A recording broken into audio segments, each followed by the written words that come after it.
Olan üçbucaqlı piramiddən oturacağın tərəflər budur. Piramidin yan tillərinin uzunluqları bərabərmiş. Deməli, yan tildən danışır. Yan tildən danışanda nə edəcəyik balalar? Bunu çəkəcəyik. 90. Bura nə yazacağıq? Böyür. Bura nə yazacağıq? H. Bura nə yazacağıq? Yan til. Daha yəqin ki, bu sizin əzbərizdədir. Amma problem nədədir? Bu üçbucağın sahəsini tapıb eri tapmaqdadır. Nə ilə taparsınız bu üçbucağın sahəsini? Çünki böyür necə tapılırdı? A, B, S bölünsün nə? 4S. Necə taparıq? Yarım perimetrlə də. Mən bəlkə sahə ilə elə gedim. V nə idi uşaqlar?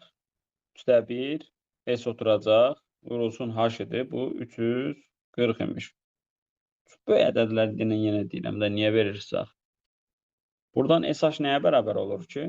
340 vurulsun 3.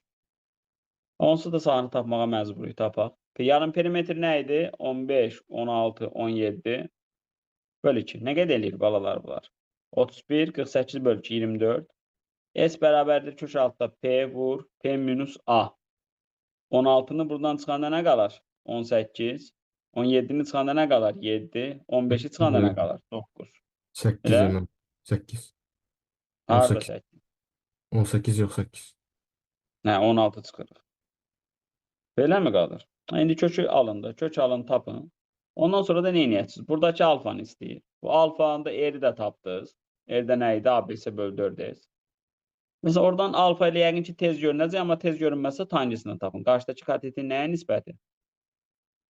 Bitişik katetə nisbəti. Bildik.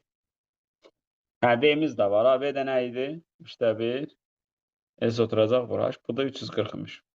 Buradan da H-ı taparsınız. S-i tapandan. Anladıq mı?